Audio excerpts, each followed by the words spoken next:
Welcome to the Powerlifting and Power Ballads podcast, where we bring you a weekly dose of powerlifting news, tips, and training advice with a touch of 80s rock ballads. This podcast is presented by Team Rohr Powerlifting, your source of the most comprehensive coaching and meet day preparation. Here are your hosts, Josh Rohr and Laura Sturm. Welcome to episode 130 of Powerlifting Power Ballads, or otherwise known as Conversations with Josh and Laura. Pointless conversations with Josh and Laura. Oh, well, thanks. Some pointless conversations with Josh and Laura, some thought-provoking conversations with Josh and Laura, some straight up nonsense with Josh and Laura. What will it be today? Well, I saw this thing. No, I got nothing.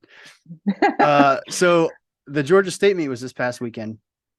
It was a really good meet. It was ran well. It was 3 platforms, 3 days. The layout was great.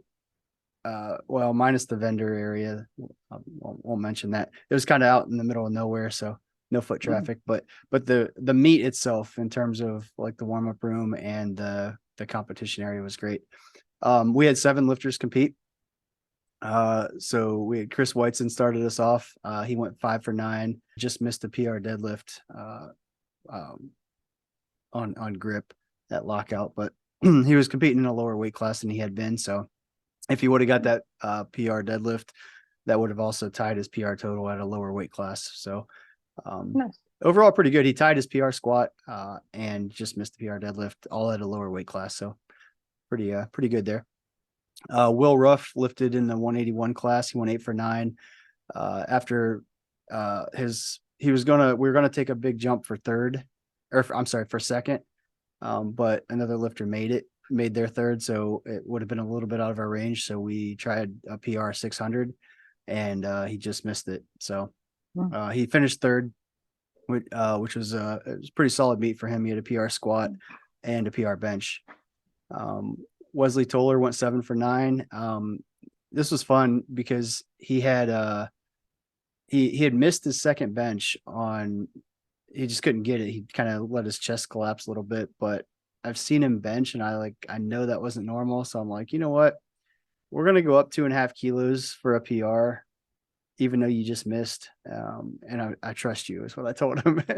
And he got it. So nice. So yeah, that was nice. And then at the end, he had to he wanted to go for a PR deadlift also, but he was in a situation where he could go a little more conservative, and another lifter made his third attempt, and that bumped us down into 10th place. So we went conservative and pulled to move back into 9th.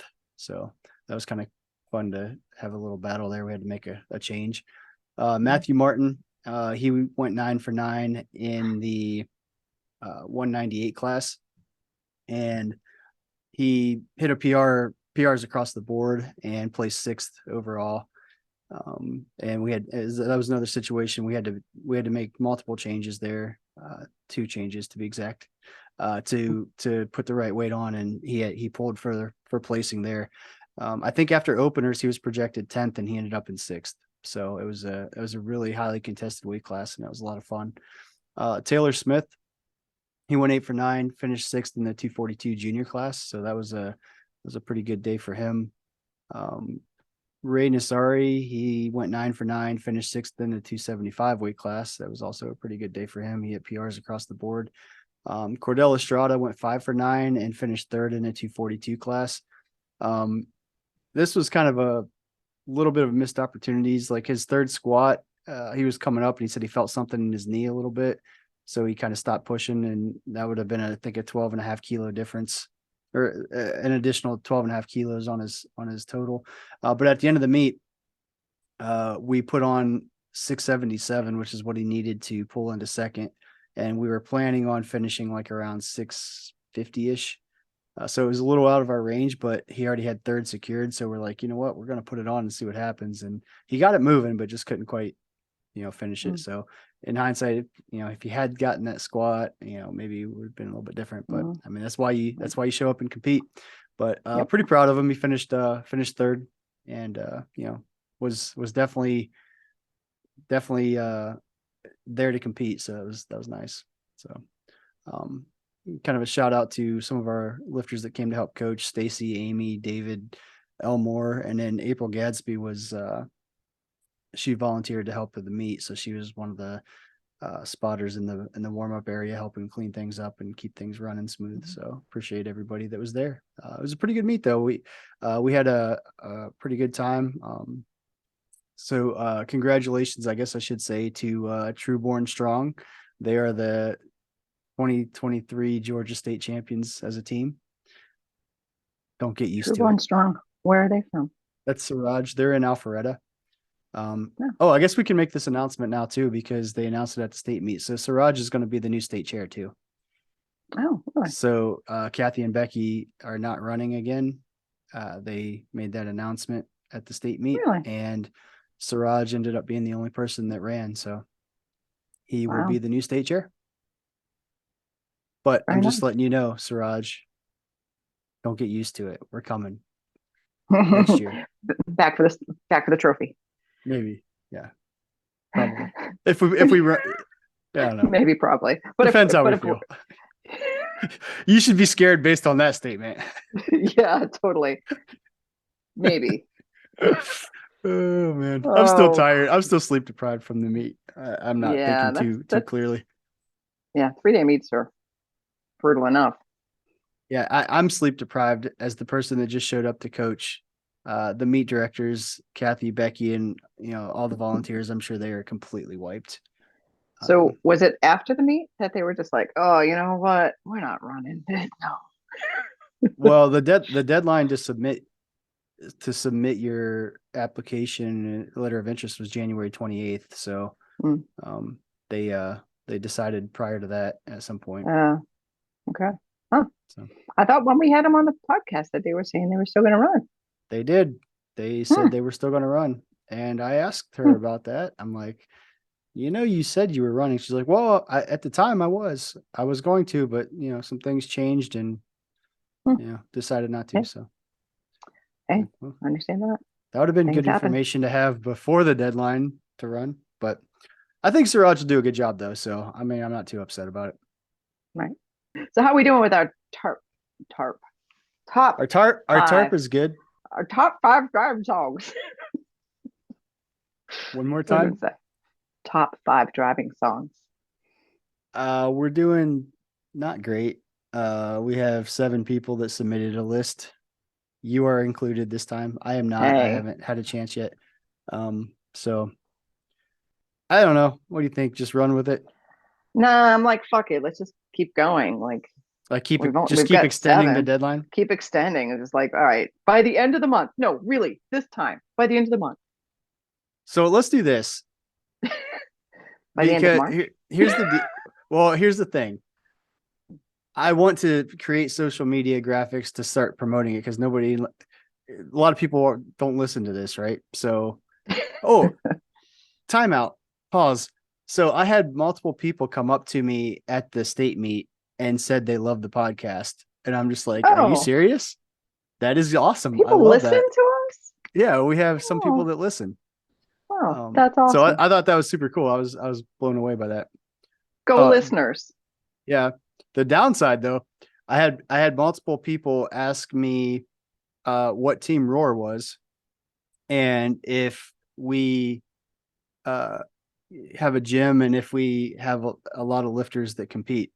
I'm just like, oof, that kind of hurts. The answer is yes. Google us, damn it. Wait, so were these the same people that said they'd listen to the podcast? No, these are different people. Oh. So my confidence was brought up by people listening to just out of nowhere saying they listened to the podcast, but then out of nowhere there's other people that see our Team Rohr shirts and ask us what that is. It's like, oh man, that's kind of it's because you're not running all the meets anymore. Yeah, look up our lifters. It speaks for themselves. Yeah, right. Anyway. What was I talking? Anyway. I was going somewhere else. Yeah, I went sideways there. You were saying driving songs. Yes, what you really want to do. So what I really want to do is do social media graphics to promote it because not everybody listens to the podcast. That's where I went off the rails. and we want to get everybody to participate. But the problem is, I just coached at the state meet this past weekend, and we have a whole bunch of people lifting at the Arnold the first weekend in March. So my focus is kind of on that, focused on coaching and not making the social media stuff for the driving songs. Although I want to do it, so I think what we need to do, and tell me if this is too outrageous, is push the deadline to like, I don't know, mid-March.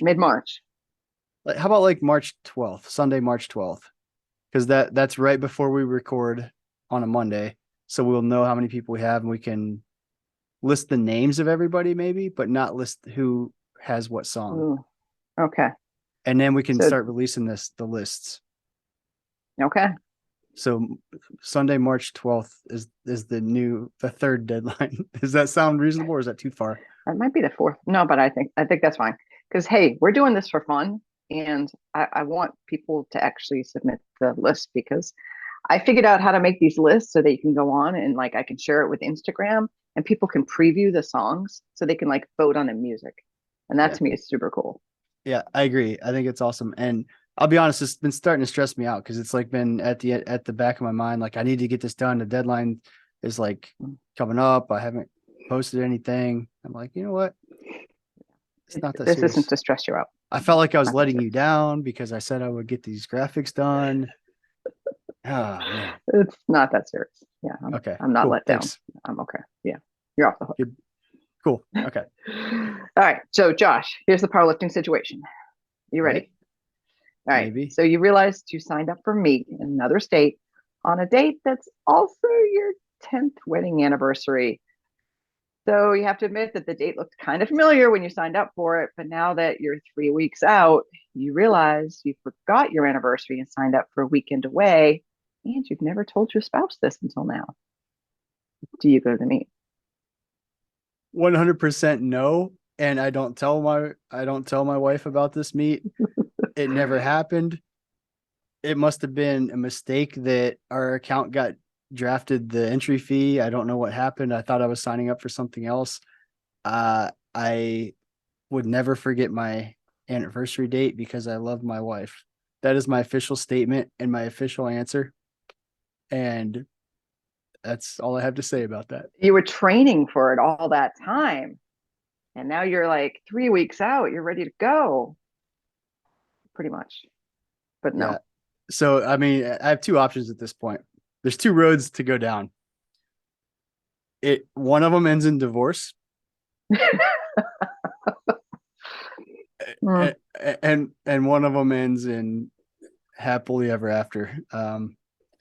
I think I go with the staying married. Yeah. I'm not gonna lie, like that's a big mistake for somebody. So I tend to base some of these situations on something kind of realistic. Yeah. I didn't forget our anniversary. Well, I did forget the anniversary, but it wasn't because of a meet. We were just like happened to be sitting at the dining room table, and we both somebody said happy anniversary on social media, and we both kind of looked at each other and went, oh, it's our anniversary. Whoops. But both of us forgot. So it was okay. See, so that's different. I actually think that's okay. Yes. However, when you sign up for the meet, you're going to see the actual date when you're signing up. And if that doesn't trigger anything, that's a different issue. Like I've forgotten my own birthday. I've forgotten different things like that. But like, if I happen to open Google Calendar or something and I see the date, I'm like, oh shit, that's my birthday. Or, oh, that's so-and-so, or, oh, that's this. So like, I get how like days just get away from you. I think that's different. But if you intentionally sign up for a meet on that specific day and that doesn't register anything, you got a hard conversation coming. Yeah. I did sign up to coach at a meet for Dan's birthday one year. But I was back that night. It wasn't so out of town that I was gone. I mean, but see, that wasn't great. Like, yeah, that's not great, but that's also like not a 10th wedding anniversary. Like 10th is a big one. wedding anniversary is kind of a big one. Yeah. Yeah, I don't know. Yeah, I agree. 10th anniversary would be a big one. Yeah. I made it So worse so in again, that my official situation. statement, is I Stay would married. 100% not go to this meet. Oh, I was still mad for years that you got married right at the time that Worlds would always be Yeah. thinking. Well, yeah, that was, I don't know It what was I your was, marriage, of course you're fine. right. But so at the time, it's like, not that I would change anything, I guess, but at the time, I'm Nope. like, well, I'm getting married this date, so I don't go to Worlds this one time. But when you're planning your wedding, you're not thinking about your anniversary, you're thinking about your wedding. And it happens, it's a coincidence, but the anniversary falls on the day you got married every year. It Didn't think does. So didn't weird. think about that. That's funny. But Yeah. no, you shouldn't have changed a thing. Yeah. Because now look what happened. Right. Yeah. So yeah, it's Yeah. irrelevant. Yeah. Right. So Irrelevant. Oh well. So what's the new lifter tip? yeah. So the new lifter tip's not really a new lifter tip. It's just a general tip, I guess. But when you give advice on a podcast, you should follow your own advice. That's the tip. Uh, that's obviously a very direct, specific example. So a couple of weeks ago, we had Joe House on, and he talked about how he attempted a national record, and he told the table, but they didn't have the proper referees in the chair, so it didn't count. And I told him that, I believe I said this on the podcast, like, yeah, that should never happen. Like, it's the coach's job to always double check. And ultimately it's the lifter's responsibility, or the coach or whoever, to double check that. And that's just something I do automatically all the time. Well, guess what? Uh, should have knocked on wood there, because at the state meet this past weekend, one of the girls we were handling, every attempt she did was an American record. Um, Opener on everything. So anyway, at the beginning of the meet, I went to the score table and I said, "Hey, just so I don't forget, I'm letting you know every attempt that she does is going to be an American record." And they're like, "Okay." And then every attempt that I turned in, I checked the box American record and said, "This is an American record," and they said, "Okay, I got it." So all three squats, it went off without a hitch. They got the referees in place, and I was, paying attention, double checking. She got all three lifts. All three were American records. Opening bench rolls around. I went and I'm like, just making sure. Well, actually, so I said it during the before her flight started. I'm like, just the next flight, her bench is going to be an American record. Okay. They load it up. We go out there. She hits it. 3 white lights. Didn't even pay attention to the referees. Turn in her second attempt. Mark it as an American record and say it's an American record. They said, okay. We went out for the second. 3 white lights. And then as I'm coming off, it occurs to me that they never announced that it was an American record. So I went back and looked real quick, and it wasn't national referees. So I mark it as an American record on the third and tell them, and we go out and they announce it. The referees are in place, and she misses her third bench. So she didn't get credit for the American record bench. We did get it right again for deadlift, but that was 100% on me, and I feel horrible. And especially because that just happened a couple weeks ago. And literally, I wasn't lying when I say I'm always checking those things, and I'm just not sure what happened, because I'm not making excuses, but the chief referee was a national referee.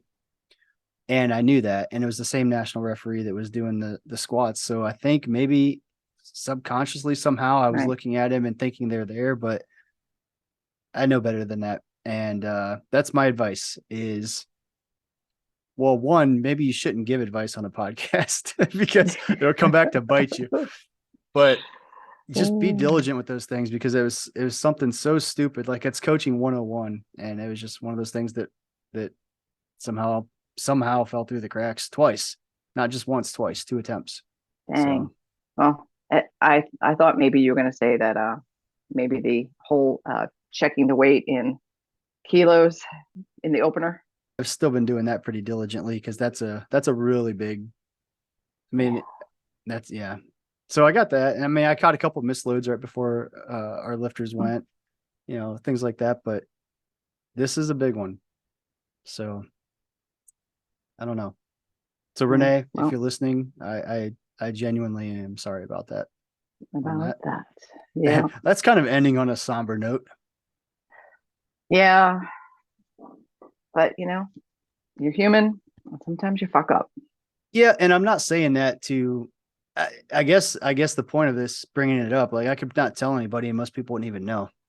But I think it's important to like just be aware that shit like that happens, because literally it was marked on the scorecard. I told them directly, and I don't know if they just didn't click it on the computer so it didn't flash up, or if the announcer just didn't see it and announce it. And I don't know what happened. All I know is it was my job to double check to make sure they're there, and I didn't do that. So that's ultimately, if it's on me. And if you're coaching in that situation in the future, be diligent about double checking that the correct things are in place, because ultimately it is your responsibility. Yep. So you said the Arnold's coming up. Yeah, the Arnold's coming up the first weekend in March. Pretty soon. And we have a few lifters lifting at the Arnold. We do. So our lifters, we got Amy Pancake's lifting, Joe House is lifting, Alicia Webb is lifting, Stacie Metcalfe is lifting, and Katie Dodge is lifting. So we got 5 lifters. Wow, that's a lot. So wait, who's Tunimore? Yeah, that's why they don't know us, because most of our, well, not most, but a good chunk of our lifters are going to the Arnold. So they weren't lifting at the state meet. Right. And usually we have a team at the state meet. Yeah, usually since every year since 2011. Yep. Yeah, that's how you know that. So I'm starting to feel old now. Like people don't know who I am. I'm not hip. Wow. Yeah. That's okay, I guess. Maybe I was never hip. You were never hip. Maybe a hip person wouldn't use the term hip. Exactly. Yeah. No one actually uses that. Now I just have a sore hip because I'm old. Oh yeah, old. Sorry, Josh Rohr. Anyway, awkward. This is a weird episode. Yeah. Oh, I did check Airbnbs for the area here for the Team Rohr weekend coming up, and there's plenty of Airbnbs nearby. Awesome. For decent rates per night, sleeping multiple people in really pretty houses right here in the mountains. Can you post that in our either Discord or Facebook group for people? Because that's also something that has been on my to-do list, and I keep putting it off, and it's like looming over me. Oh no. Okay. I will take that off your plate. Although I've got to say, Discord, I don't understand how to use it. It's like the least user-friendly chat type app. I don't understand it. That's what I think too, but everybody swears by it. Oh, it's awful. Not user-friendly. I don't know what you're talking about. Old and clunky. Or maybe that's me. I'm old and clunky. Is it the thing? Really? People use it? Everybody uses Discord now. That's like it's like the thing. That's the only reason we have it, because everybody's like, you should get Discord. I'm like, okay. Well, I got it. Well, my 20-year-old son saw that I was using Discord. He was like, what are you doing with that? That thing's awful. Really? Yeah. So what demographic then is it that uses that? Is it like, I don't know, 30-year-olds maybe? So like 20s and 20 and below says no, and like 40 and up says no. So like somewhere in between there is like it must be a magic 2-year period of people that like were involved when this app was being invented or Yeah. something. I don't know. I But don't yes, I will post on that if I can figure out how to. know. Okay, cool. I'll Thanks. just caveat it with that. Yeah. Sounds good. There you go. That's fair. Okay. All right. So with that, let's wrap this up. Let's make like a tree and get out of here. Doesn't even make sense. Let's make like a tree and leave. There you go. See, nobody All ever right. laughs at that. I think that's hilarious when you say those wrong. Like I always do that and everybody just looks at me weird. So like, let's make like a tree and get out of here. Or the early bird catches the worm, but I like to say even a blind squirrel catches a worm. Because like now even that's funnier. a blind squirrel can find a nut or something like that. It's like even a blind squirrel catches a worm. I say that a lot. It's actually, I copied those though. Those aren't originals. My buddy Tim Swartz says that all the time. And I think they're hilarious. So I copied them. But the difference is I laugh when he says it, but I'm the only one. all right. But nobody laughs when I say it. So I don't get any. Yeah. Anyway. All right, Josh. Well, all right. have a This great nonsense. week. This nonsense has to end. Get some rest after the long meet and going into the Arnold. And we'll talk to you next week. All right. Bye now. Bye now. Stole my line. Thank you so much for listening. If you enjoyed today's episode of the Powerlifting and Power Ballads podcast, please remember to subscribe and share it with your friends.